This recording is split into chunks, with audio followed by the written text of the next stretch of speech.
આની જે ધજા છે મેન ધજા એ હંમેશા વિરુદ્ધ દિશામાં ફરકતી હોય છે. મેન મંદિર છે ભગવાન જગન્નાથનું, તેની ઉપરથી કોઈ પક્ષી કે પછી વિમાન ક્યારેય ઉડતા નથી. અહીંયાની ખાસ મીઠાઈ છે. જે મંદિર પરથી ક્યારેય કોઈ પ્લેન ઉડવાની હિંમત નથી કરતું, જે મંદિર પરથી ક્યારેય કોઈ પક્ષી ઉડતું નથી, તે મંદિરના દર્શન કરવા માટે આજે આપણે આવી ગયા છીએ. પુરીમાં આવેલું ભગવાન જગન્નાથનું આ મંદિર. આ વિડીયોમાં આપણે જાણીશું કે આ મંદિરે કેવી રીતે પહોંચી શકાય, આ મંદિરનો ઇતિહાસ શું છે અને આ મંદિર સાથે જોડાયેલી એવી ઘણી બધી બાબતો જે જાણીને તમે આશ્ચર્યમાં મુકાઈ જશો. તો ચાલો યાત્રા કરીએ પુરી જગન્નાથ ધામની. દોસ્તો, જગન્નાથજીનું આ જગવિખ્યાત મંદિર આવેલું છે ઓડિશા રાજ્યમાં પુરી નામના નગરમાં. અમદાવાદથી એક ડાયરેક્ટ ટ્રેન પુરી જાય છે, જેમાં માત્ર 900 રૂપિયાની સ્લીપર કોચની ટિકિટ લઈને હું 36 કલાકની સફર બાદ પહોંચી ગયો પુરી રેલવે સ્ટેશન પર. પુરી રેલવે સ્ટેશનની બહાર નીકળી એક રિક્ષામાં બેસી માત્ર 20 રૂપિયાનું ભાડું ચૂકવી હું પહોંચ્યો જગન્નાથ મંદિરની પાસે. અહીંયાથી તમારે મંદિર સુધી જવું હોય તો ગોલ્ફ કાર્ટ જે છે એ ગાડીઓ અહીં દોડતી હોય છે, તેમાં તમે જઈ શકો છો. બાકી અહીંયાથી જો સામે દેખાય છે મંદિર, લગભગ 1.5 કિલોમીટર જેટલું થાય જાય. તો જો આ 42 નંબરની ગોલ્ફ કાર્ટમાં આપણે આવ્યા હતા અને આનો 1 પણ રૂપિયો નથી. લગભગ 1.5 કિલોમીટર જેટલું આપણે લઈને આવ્યા. જો ચાલીને આવી તો કદાચ 10-15 મિનિટ થાય, પણ આ સેવા સારી છે સરકાર તરફથી. આ ગોલ્ફ કાર્ટ છે અહીંયા. હવે આપણે જઈશું મંદિર તરફ, જે આ બાજુ છે, જ્યાં આપણે મોબાઈલ અને જે બીજી બેગ લાવ્યા હોય તો ત્યાં જમા કરાવવાની છે. ચાલો. અને જો અહીંયાથી જ આપણને દર્શન થઈ જાય છે શ્રી જગન્નાથ મંદિરના. અહીંયા મોબાઈલ કાઉન્ટર છે, મોબાઈલ અને જૂતા ચપ્પલ વગેરે રાખવા માટે. કોઈ પૈસા તમારે આપવાની જરૂર નથી. હવે દોસ્તો, અંદર તો મોબાઈલ લઈ જવાની પરમિશન નથી, એટલે અંદરના દર્શન હું તમને નહીં દેખાડી શકું. પરંતુ આખી જે સિસ્ટમ છે ને, હું તમને જરા જણાવું તો આ બાજુ છે ગેટ સુધી આવવાનો રસ્તો. જુઓ જે લોકો આવી રહ્યા છે ને, અને આ સામે છે મેઇન ગેટ. જનરલી દરેક જે મંદિરો હોય છે એમાં 2 ગેટ હોય છે, પરંતુ અહીંયા 4 ગેટ છે. પણ મેઇન જે એન્ટ્રી થાય છે તે આ ગેટથી થાય છે. જો સામે તમને દેખાય છે એ ગેટથી તમારે જવાનું છે. ને અંદર પ્રિમાઇસીસમાં ઘણા બધા મંદિરો છે, ભગવાન રામના મંદિરો, ઘણા બધા માતાજીના મંદિરો, પરંતુ મેઇન સેન્ટર જે છે ત્યાં આવેલું છે આપણા જગન્નાથ ભગવાનનું મેઇન મંદિર. તમે આ મંદિરની અંદર જાશો એટલે દરેક જો મંદિરના દર્શન કરશો તો ઓછામાં ઓછા 1 થી 1.5 કલાક જેટલો સમય થશે. અને માની લો કે કોઈ તહેવારમાં તમે આવ્યા તો લાઈન જેટલી લાંબી હોય છે. આજે સદનસીબે મને લગભગ લાઇનમાં 10 થી 15 મિનિટમાં જ હું અંદર સુધી પહોંચી ગયો. બાકી અંદર સુધી પહોંચવામાં જ કલાકો વીતી જતા હોય છે. ભગવાનની દયાથી આજે મારે સરસ મજાના દર્શન થઈ ગયા છે. જ્યારે તમે અંદર જશો મેઇન ગર્ભગૃહમાં, ત્યારે તમને શું દેખાશે? ત્યારે તમને દેખાશે 3 મૂર્તિઓ. ભગવાન જગન્નાથજી, તેમના મોટા ભાઈ બલભદ્રજી અને તેમના બહેન સુભદ્રાજી. તે ત્રણેયની મૂર્તિઓના તમને દર્શન થશે. લાકડાની બનાવેલી આ મૂર્તિઓ હોય છે અને એવું કહેવાય છે કે દર 12 વર્ષે આ મૂર્તિઓ નવી બનાવવામાં આવે છે. દોસ્તો, સનાતન હિન્દુ ધર્મના જે મેઇન 4 ધામો છે, 4 ધામની જે યાત્રા કહેવાય છે, એમાં છેલ્લું ધામ છે આ પુરી જગન્નાથ મંદિર. જી હા, પહેલું આવે છે બદ્રીનાથ, જે આવે છે ઉત્તરાખંડ રાજ્યમાં. ત્યારબાદ આવે છે આપણું દ્વારકા, જે ગુજરાતમાં છે. ત્યારબાદ તમિલનાડુમાં રામેશ્વરમ, અને છેલ્લે આવે છે ઓડિશામાં આવેલું આ જગન્નાથપુરી મંદિર. એવું કહેવાય છે કે 4 ધામની તમારી યાત્રા કરવી હોય તો સૌથી છેલ્લા તમારે અહીંયા આવવું જોઈએ. અને કોઈ ઇન્સિડન્ટ કેવો છે જુઓ તમે, મેં લગભગ 3 ધામ જે છે એના દર્શન કરી લીધા હતા. 1 ધામ બાકી હતું, અને એ ધામ કયું બાકી હતું? પુરી જગન્નાથ. છેલ્લે હું ત્યાં આવ્યો છું, જે આપણી રીત રસમો છે સનાતન હિન્દુ ધર્મની, એ મુજબ છેલ્લે હું અહીં આવ્યો હતો અને છેલ્લે દર્શન થયા મને પુરી જગન્નાથ ભગવાનના. દોસ્તો, આ જે જગન્નાથ ભગવાનજીનું મંદિર છે પુરીનું, એના વિશે મેં ઘણી જગ્યાએ વાંચ્યું છે અને ઘણા લોકો પાસેથી સાંભળ્યું છે કે ભાઈ આની જે ધજા છે, મેઇન ધજા ઉપરની સાઈડમાં જો તમને દેખાતી હોય તો એ હંમેશા વિરુદ્ધ દિશામાં ફરકતી હોય છે. એટલે માની લો કે જો પવનની ગતિ અથવા જે પવન જે વાઈ રહ્યો છે એ પૂર્વથી પશ્ચિમ હોય તો જે ધજા છે એ પશ્ચિમથી પૂર્વ વાતી હોય છે, મતલબ કે ઉલટી. પરંતુ આજે જ્યારે હું આવ્યો છું ત્યારે મને એવું લાગતું નથી, કારણ કે જો ધજા જે છે ને એ આ બાજુ ફરકી રહી છે, અને આ બાજુની ધજા જે બીજો મંદિરો છે બહારના એ પણ આ બાજુ ફરકી રહ્યા છે. સામે ગેટ છે એની ધજા પણ આ બાજુ ફરકી રહી છે. મતલબ કે વિરુદ્ધ દિશામાં મને નથી લાગ્યું આજે. બની શકે કે કોઈ ચોક્કસ દિવસો અથવા તો કોઈ ચોક્કસ એ પ્રકારનો સમય હોય ત્યારે આ થતું હોય.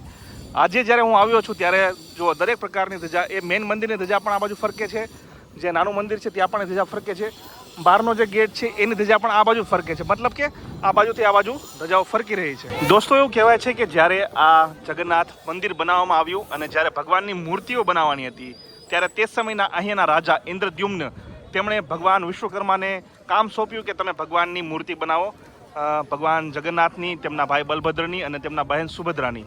પણ વિશ્વકર્માજી એક શરત રાખી કે ભાઈ જે મેઇન મંદિર છે તમારું ગર્ભગૃહ, એની અંદર હું 3 મૂર્તિઓ બનાવીશ, પરંતુ તમારે દરવાજો નહીં ખોલવાનો. જ્યાં સુધી હું ના કહું, હું બહાર ના આવું, ત્યાં સુધી તમારે દરવાજો નહીં ખોલવાનો. અને જો તમે દરવાજો ખોલ્યો તો એ જ સમયે હું મૂર્તિ બનાવવાનું છોડી અને અહીંયાથી જતો રહીશ. તો આ શરત ઇન્દ્રદ્યુમ્ન રાજા જે હતા એમણે માન્ય રાખી. લાંબો સમય સુધી મૂર્તિ બનાવવાનું કામકાજ ચાલ્યું.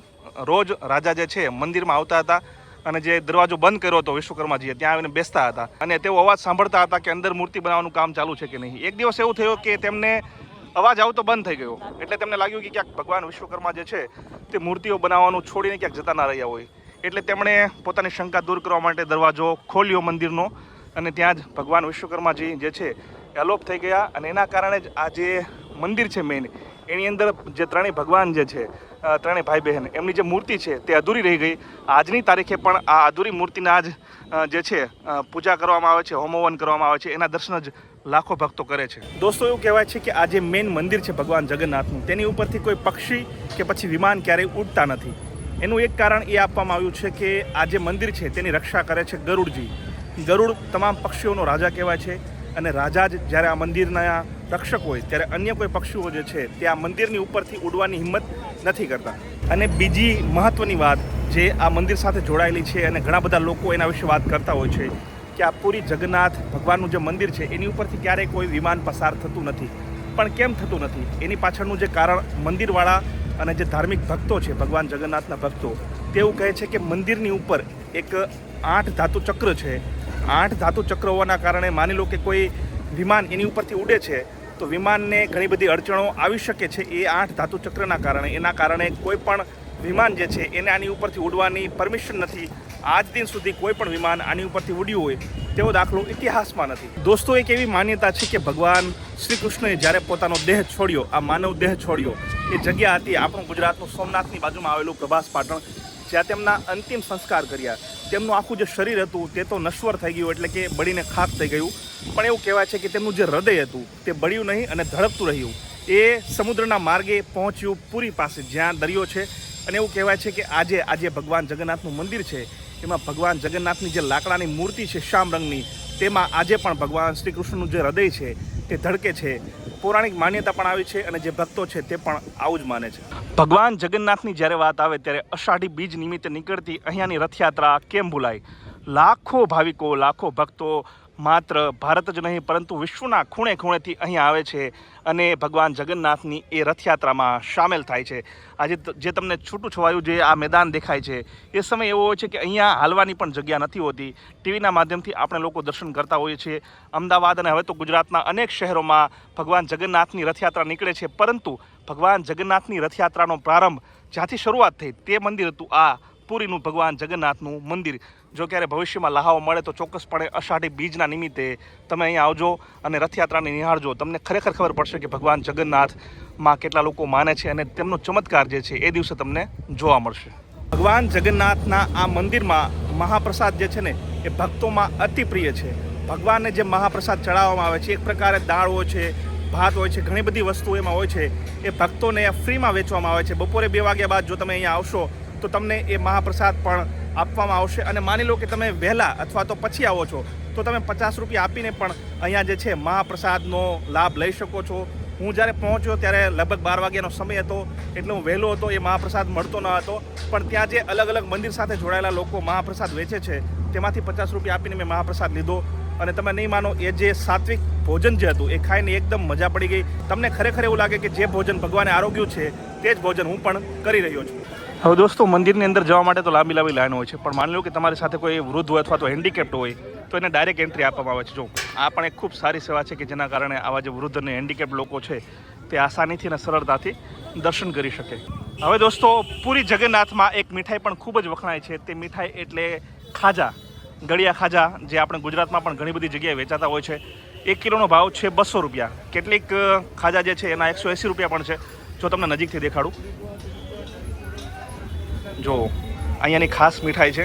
જો તમે અહીંયા આવ્યા હોય તો ઘરે લઈ જઈ શકો છો. અહીંયા પણ એનો સ્વાદ માણી શકો છો. ઘણી બધી દુકાનો તમને, આ જે માર્કેટ છે સામે મંદિર છે અને મંદિરની આગળ ઘણી બધી દુકાનો છે, ત્યાંથી તમને આ ખાજા મળી જશે. 200 રૂપિયાના કિલો છે. અને હવે આપણે એક સાયકલ રિક્ષામાં બેસીને જઈ રહ્યા છીએ ગોલ્ડન બીચ જોવા માટે. દોસ્તો, ભગવાન જગન્નાથના દર્શન થઈ ગયા છે. હવે આપણે જઈ રહ્યા છીએ પુરીમાં જ આવેલા ગોલ્ડન બીચને જોવા માટે. તો સાયકલ રિક્ષામાં બેસીને 60 રૂપિયા ભાડું આપીને 3 કિલોમીટરનું અંતર કાપી આપણે પહોંચી ગયા છીએ ગોલ્ડન બીચ, જે પુરીનો ખ્યાતનામ બીચ છે. આમ તો અહીંયા બીજા પણ ઘણા બધા બીચ છે, પણ કેટલીક જગ્યાએ એન્ટ્રી ફીસ છે. તો કંઈક આવો છે પુરીનો ગોલ્ડન બીચ. ઘણા બધા લોકો દરિયામાં નાહી પણ રહ્યા છે. ઘણા બધા નહીં, મોટા ભાગના લોકો નાહી રહ્યા છે. તો દોસ્તો હવે આપણે આવી ગયા છીએ ગુંડીચા મંદિરના દર્શન કરવા માટે, જે તમને સામે દેખાય છે. મહત્વની વાત એ છે કે આ મંદિર જે છે ને માત્ર 15 દિવસ જ ખુલે છે, એ પણ અષાઢી બીજે જ્યારે રથયાત્રા નીકળવાની હોય એ દરમિયાન 15 દિવસ જ આ મંદિર ખોલવામાં આવે છે. બાકીના દિવસોમાં સામાન્ય લોકો માટે અંદર એન્ટ્રી નથી. એવું કહેવાય છે કે પહેલાં 12 મહિના ખુલ્લું રહેતું હતું, પણ છેલ્લે જ્યારે સાયક્લોન આવ્યો ત્યારબાદ કેટલીક અડચણોના કારણે આ મંદિર માત્ર 15 દિવસ ખોલવામાં આવે છે. હવે દોસ્તો માની લો કે ગુજરાતમાંથી કોઈ વ્યક્તિ જગન્નાથપુરી આવવા માગે છે તો કઈ રીતે આવે? તો એક ડાયરેક્ટ ટ્રેન છે ગુજરાતથી પુરી સુધીની, એટલે કે આ જે ગામ છે ત્યાં સુધીની. એ ટ્રેનમાં પણ તમે આવી શકો છો. બાકી વાયા તમારે કરવું હોય તો ઘણા બધા ઓપ્શન છે, પણ મેઇન રીતે ટ્રેન જે છે ને તે બેસ્ટ ઓપ્શન છે જગન્નાથપુરી આવવા માટેનો. હવે દોસ્તો ઘણા લોકોને જાણવું હશે કે ભાઈ માની લો કે કોઈ વ્યક્તિ જો પુરી આવે છે તો ક્યાં રોકાય? તો પુરી મંદિરની આસપાસ ઘણી બધી ધર્મશાળાઓ છે, જ્યાં 100 રૂપિયા 200 300 રૂપિયામાં તમને રૂમ મળી જશે. રૂમ નહીં મળે તો કોમન હોલ મળી જશે. અને બાકી જો તમે દરિયાકાંઠે આવશો તો ઘણી બધી હોટલ્સ પણ છે. હોટલ થોડી મોંઘી હશે જો તમે દરિયાકાંઠે આવશો તો. બાકી ગામની અંદર જશો તમે રેલવે સ્ટેશનની આજુબાજુ તો તમને સસ્તામાં પણ ઘણી બધી હોટલ મળી જશે. તો દોસ્તો મને આશા છે કે ઓડિશામાં આવેલા પુરી જગન્નાથ જે 4 ધામમાંથી છેલ્લું ધામ છે તેનો આ વિડીયો તમને જરૂર પસંદ આવ્યો હશે. ઘણી બધી નવી નવી બાબતો આ મંદિર વિશે તમને જાણવા મળી હશે અને ઘણા બધા લોકોની ઈચ્છા પણ થઈ હશે અહીંયા આવીને ભગવાનના દર્શન કરવાની. જો આ વિડીયો તમને પસંદ આવ્યો તો લાઈક અને શેર કરો, અને આવા જ વિડીયો આગળ પણ જોવા માટે અમારી યુટ્યુબ ચેનલને સબસ્ક્રાઈબ કરી લો. અને માની લો કે જો તમે આ વિડીયોને ફેસબુક પર જોઈ રહ્યા છો તો અમારા પેજને લાઈક અને ફોલો કરી દો. જય જય ગરવી ગુજરાત, જય હિન્દ, જય જગન્નાથ.